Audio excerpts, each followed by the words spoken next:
开窍就是摸透了城市的逻辑和规律，既能骑上战马，驰骋沙场，纵横天下，也能在田间地头深耕细作，种出累累硕果，还能在商海沉浮，赚得盆满钵满。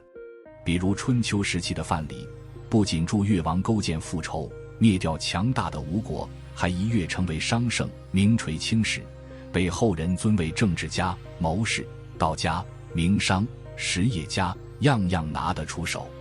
再比如弃医从文的鲁迅，跨界称雄的爱因斯坦，个个都是传奇。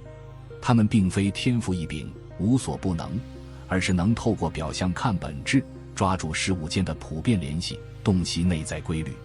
这就是开窍。真正的成功者绝不只盯着一个孤立的领域，而是能将万事万物串联起来，融会贯通。古人说得好，大道至简，佛法相通。无论是种田、修身、齐家治国平天下，还是搞经济、混职场，底层逻辑都是相通的。通过调研和数据，摸清实际情况，抓住主要矛盾，用发展的眼光看问题。比如想找贵人相助，就得先搞清楚贵人想要什么。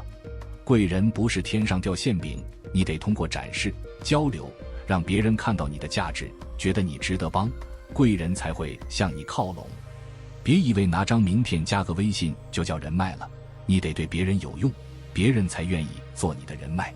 再比如，哪些人值得深交？独来独往的人往往可以深交。这种人要么历经信任崩塌与重建，对人性社会有深刻洞察，要么内心世界足够丰盈，不屑讨好外人来证明自己。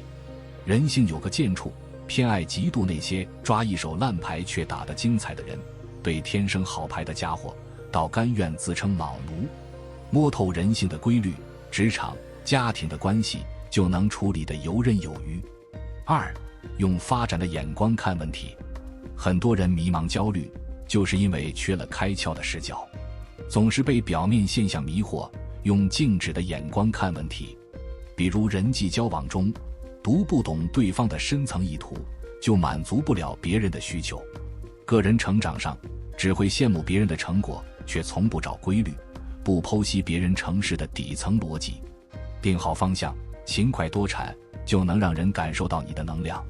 兴趣广，技能多，哪怕你不善交际，也能自然吸引别人主动靠近，根本不用费力钻研社交技巧。创业者的思维永远在思考需求、产品、盈利、协作、使命。创业者通过市场机制实现利他主义，本质是更高级的慈善。人总爱高估一天的变化，却忽视一年的积累。读书写作，锻炼身体，训练思维，3-5天、2-3个月，效果不明显，但坚持1年再回头看，你会发现自己脱胎换骨。反过来，每天刷1-2小时短片，感觉没什么损失，也看不出多大危害，1年后回头看，却发现这1年什么也没干，还错过了无数机会。如何才能开窍？首先，广泛阅读，跨学科学习，积累知识，填充你的大脑，不断提升技能水准。只有涉猎广泛，才能看到更大的世界；只有知识体系丰富，才能应对更多难题；只有大量阅读学习，才能拔高认知。当你的知识储备足够扎实，对任何事都能有独到见解，解决问题如庖丁解牛。其次，培养批判性思维，敢于反思，敢于质疑，形成自己的观点。这是个反复记忆的过程，也是知识深化的过程。从不同角度分析问题，发现问题，解决问题。再次，实践是检验开窍的核心，把理论用在实践上，通过实践验证理论的正确性。凡事先干起来，别等万事俱备才动手。先完成，再完美；先上车，再调整姿势。只有干了，才知道哪里要改进，哪里有问题。没有实践，就没有发言权。一个粗糙的开始，胜过100个完美的计划。最后，持续回馈是开窍的精髓。从实践中汲取回馈，不断调整，最佳化自己的理解和方法。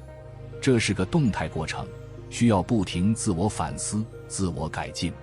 骗子再高明，套路其实就一个：编造辉煌的过去，许诺精彩的未来，蛊惑你牺牲现在的一切。一旦开窍，万事皆有规律。当你有意识地探寻、运用这些规律，认知就会不断跃升。只要有意识地学习、思考、实践、总结，无论是职场、经商、家庭生活，还是个人成长，背后都有可把握的规律。掌握这些规律，你就能做出更明智的决策。今天先分享到这里，如果对你有帮助，欢迎按赞订阅智慧补丁，超越自我，完善人生。